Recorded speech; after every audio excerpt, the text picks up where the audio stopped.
Damn, it's been a while since I made one of these. Welcome to my movie review of Batman Begins. I'm gonna skip the yo what's up to make it more professional, but all the other videos I make are still gonna have that kind of intro, but I want to keep something a little bit more, low key for these kind of videos, for these movie reviews. But Batman Begins, the movie that I love this movie so much. I'm gonna go in, but let me not forget the fundamentals. Christopher Nolan directing, Christian Bale's in the movie. They have Hans Zimmer making the score. They have James Newton Howard. No, not, is he? Did he pass away? I'm sorry. They have, Michael Caine. They have Cillian Murphy. They have Liam Neeson. They have Morgan Freeman. They have a great cast. But with this movie, it's my favorite out of the freaking Dark Knight trilogy, because what I like about it is how it takes, especially going from Batman Forever, Batman and Robin. I personally don't like those movies, never have, probably never will. But those movies were like, it's just, Batman needed a new direction. He needed something that was like, that was good, epic, and felt like Batman. So I'm glad that they got on a whole different team. They gave Batman a new, darker, more real tone. They explore his origin. They have never done that before. And I was so happy that I would not change anything about the movie. I love how they portrayed his origin, opening with his freaking, parents and Bruce Wayne, like, at the same time. It cuts back and forth, and then you continue on with Bruce Wayne and the training in the mountains. But once it's going, and then you just go through the origin, he's not Batman at the beginning, and that's good. I'm glad that they showed an origin, because Keaton's movies didn't show that he was already Batman. They didn't need to show that. They didn't need to, but I'm really glad these movies showed it, because with his parents, with him as like someone who works at Wayne Enterprises, who owns the company, and then the training in the mountains, becoming Batman, being new, he's not going to be like perfect, whether it's that first part where he's got this ski outfit on and then he's doing bungee jumping and he's messing up, or whether it's he's fighting Scarecrow and then he gets seduced with fear toxin. I'm glad they showed the whole newbie parts for this Batman, this one movie.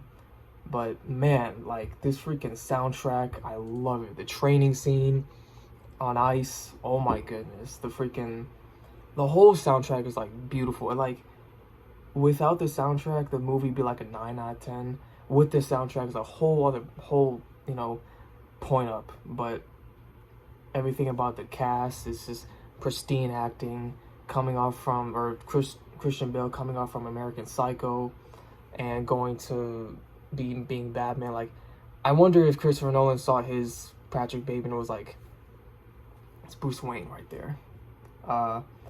But even with everyone else in the cast, like Liam Neeson as Ra's al Ghul, everyone, Lucius Fox, Alfred, Rachel, someone who we don't really see that many times in Batman stories. It's usually Catwoman, Talia, or maybe what's her name? But the Phantasm character from Mask of the Phantasm. But then this person is like a new love interest. So I like how they did that in this trilogy, but especially with other things like the suit and how they just took Batman and put him in the real world, and it's Batman in the real world. Yeah, it's Batman in the real world. The suit he makes, they have to get these materials from certain places. They explain that to lessen suspicion, whether it's Lucius, and it's like, what are we going to tell him when we have so much stuff we want him to make? Let's just be like, it's just military stuff, or just doing it for fun. Or, if you're ordering from a website, what are they going to think? Just order a bunch, just order so much just because I'm rich. And Gary Oldman. I love how his Gordon was he seems not innocent, but he definitely seemed like the one good cop in the police force in this universe. But everything about this cast was amazing. The fact that Cillian Murphy was just so, he was just very eye-wrenching to look at, and that's a good thing. But even with other things like the suit, and I love the all black and the gold belt. I love the the batarangs. I love how the belt is from like a vest he wears for rock climbing. He takes the belt off, and that's his utility belt. I love the memory cloth, I believe it's called, for the cape. I love the cowl. I love the logo. I love how it's just armor, just spray painted black. I love how the Batmobile is a freaking military vehicle. I love the grapnel. I love, he doesn't get this detective vision kind of thing yet. He gets in the second movie, but I just like how he does have these gadgets, even whether it's smoke and whatnot. Like, he just throws on the ground and makes up smoke. It just looks so real, and I love that, But other things with the movie, like, I guess you could say a critique is like the movie and the quick cuts.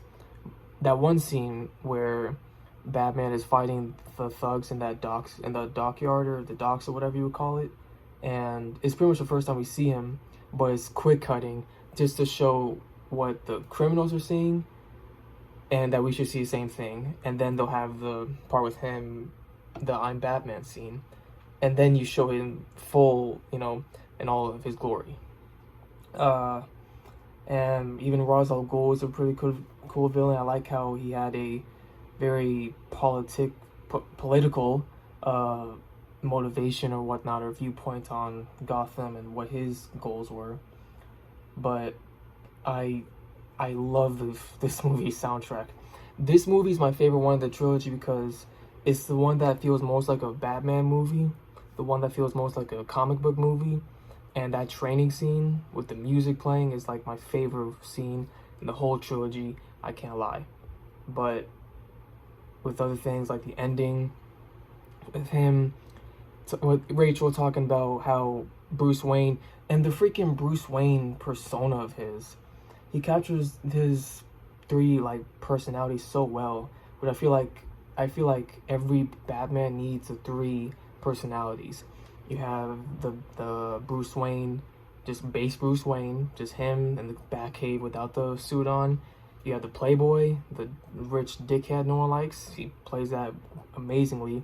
And you have Batman. And Rachel's like, Batman is what's on the inside, and the playboy is just a mask, I do like how they say how he's really Batman, and Bruce Wayne's just, it's just a cover-up to make sure people don't look at him and be like, oh, that's not Batman, If he was serious all the time, people would be like, yeah, it makes sense, but be like, him? No. But that's the point. But I was so excited to watch this movie. I was like, put the freaking computer up, get the headphones, get some popcorn if you have any. If you don't, oh well, sit down, lay on the bed, watch the movie. I will give this movie, I'm gonna give it a fuck. What did I give it? Nah, screw that. I'm gonna give it a 10 out of 10. I gotta give it a 10 out of 10. Yeah, give it a 10 out of 10. Yeah, give it a 10 out of 10. Yeah, most definitely. Like, even with the freaking music comparison I made with the scores, like, nah, give the movie a 10 out of 10. I'm so glad they had that scene at the end with the Joker. But this movie is a classic. I know that people say that this movie was a big revelation for comic book movies, but I feel like if other movies try to be Batman Begins, maybe that's not what they're doing. But honestly, I wouldn't mind that. If they're trying to be like a good movie, then go for it. Just be good regardless. But I'm favorite movie in the trilogy, no doubt. Thank you for watching my movie review of Batman Begins. Next one will be X-Men The Last Stand. Can't wait for that one.